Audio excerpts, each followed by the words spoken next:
What do you do when your Tesla Model 3 becomes unresponsive and you can't get into your car? Now, I got home from a 614-mile, 988-kilometer road trip to Las Vegas on the 4th of September. The next day, I got 4 warnings about the low-voltage battery. Actually, I didn't see these warnings until 2 days later when I tried to drive my car on the 7th.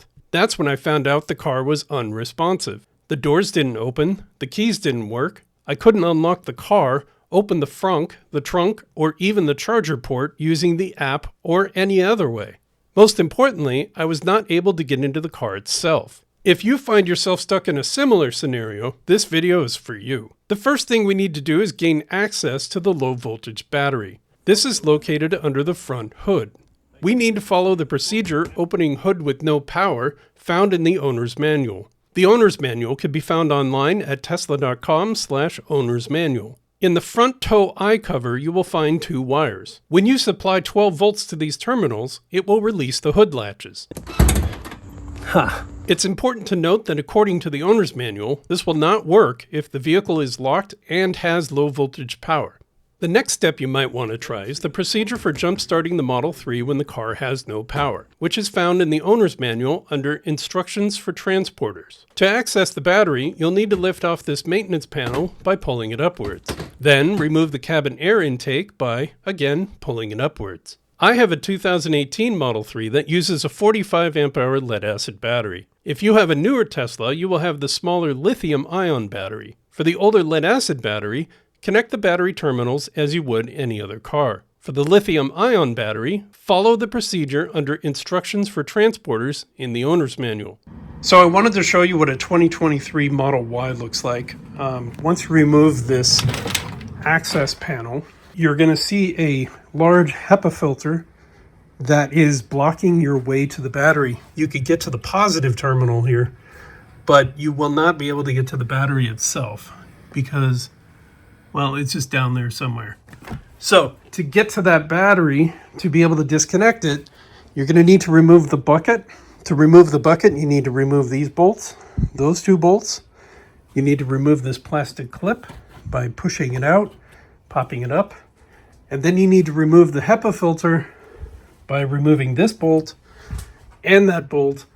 And once you remove that filter, you will have complete access to the battery that is right about there. Now, for me, the jump start procedure did not work. I then discovered some strange behaviors. Okay, the mystery deepens. I could do things like I can make the horn honk. I can make the lights flash. The car knows that the hood is open. Okay, so you think like everything's working. But then if you try to open the car, eventually it gives up. It says the car is unlocked, but it isn't. And then eventually it goes back to lock. There. Same thing with the climate. If I try to turn on the climate, it says climate on failed. Climate failed to start. How about vent? Oh, vent works. Isn't that interesting? It appeared that parts of the car were still functional. For example, when I vented the windows, only the right side of the car vented, but not the left side. I did try disconnecting the battery for a long time to see if anything would happen, and sadly, it did not. The reason for this is that the DC to DC converter, which is located under the back seat, was still providing 12-volt power to the car, even with the 12-volt battery disconnected. The only option I had at this point was to completely disconnect the DC to DC converter from the car and completely shut down the vehicle's computers in hopes that it will all boot up again. I didn't think of it at the time, but another option is to disconnect and reconnect the first responder loop to see if this brings the car back to life. However, it should be noted that according to the Model 3 Emergency Responder Guide, removing the first responder loop does not disable the 12-volt battery system. You must also disconnect the negative terminal of the battery to disable the 12-volt battery system. Now again, this didn't occur to me at the time, so I don't know if it would have worked. However, it would be the next easiest step to try if you find yourself in the same situation. The problem I was facing now is how do I get to the connector, which is located under the back seat, when the car doors don't open. Thankfully, the vented windows on the passenger side of the car were my ticket to getting into the car itself. I used a long stick to press the button inside the car door. This electronically opened the passenger side door, and I was able to then crawl into the car and over to the driver's side and attempted to wake up the car. The driver's door doesn't open. Isn't that interesting? Put my foot on the brake and the car does not start. I'm going to try a 2-finger reset. I can't hold the phone while I'm doing that. Now, I tried everything to get this car to wake up. It was 95 degrees Fahrenheit, 35 degrees Celsius inside the car with no ventilation, so I decided to use the emergency door release to open the driver's side door. I instantly regretted this decision. Yeah, I can't even shut the door because the window doesn't go down. So I literally cannot shut my door. So now that I've opened my door, I can't shut it. And now for my last resort effort to regain control of my car. I have disconnected the 12-volt battery. Then, under the seat, you will see these latches here. There's one here and there's one on the left over there. That will release the back seat. You will then be able to lift it up. There will be a foam cover. You're going to remove the foam cover and then you're going to unplug this. And between unplugging this, by the way, is the DC to DC converter. This also currently is what's providing the power to make my lights flash. And the door open, you can hear it. So it's powering the right side of the car, but it's not powering the left side of the car. If I press the button on the left door, you will not get the same result. In fact, the 2 left doors I can't open. Okay, let's give it a shot and see what happens.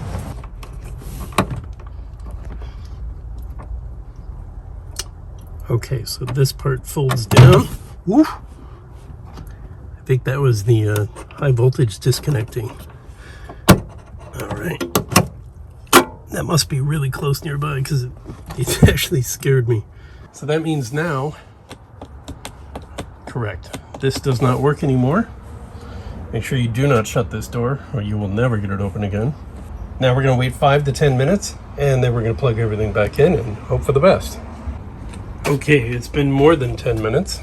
Let's go ahead and plug it in. Plug it back in, I should say. And let's see what happens.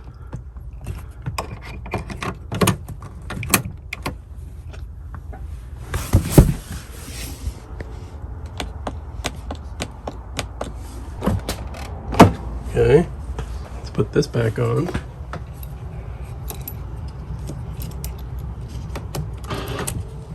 Well, that's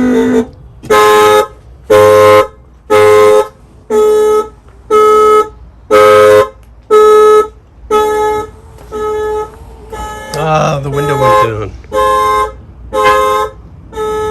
Okay, I gotta turn off the alarm.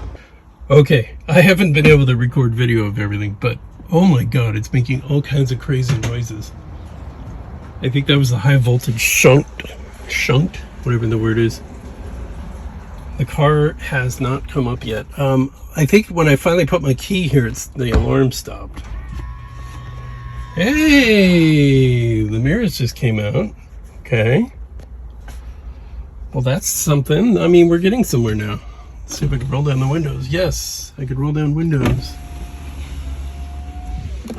And on the left side. And the door opens. I can finally shut my door.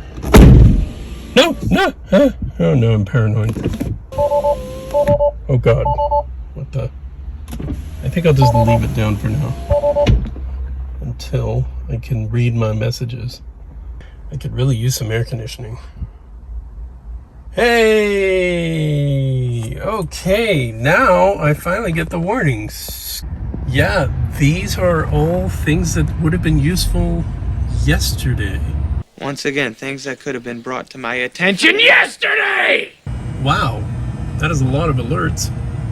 I don't know what else to say. It's pretty dramatic that I had to unplug the DC to DC converter and the battery and let it sit for 10 minutes, but that did actually make the car boot up again, and I'm now able to use the car. And the best part is my air conditioning is working. I got to put all this back together. We'll secure the clamp, put that back on, put this back over the vent, and then put that back over the top. And then we're done. And we're going to leave the windows open tonight. Soon after all this happened, the Tesla mobile service crew replaced my battery, and the car is back to fully operational. It only took about 10 minutes, and it was completely covered under warranty. I haven't had any problems since the 12-volt battery was replaced. Thanks for watching, and if you found this video useful, why not subscribe and check out some of my other videos? I hope you do, and have a great day.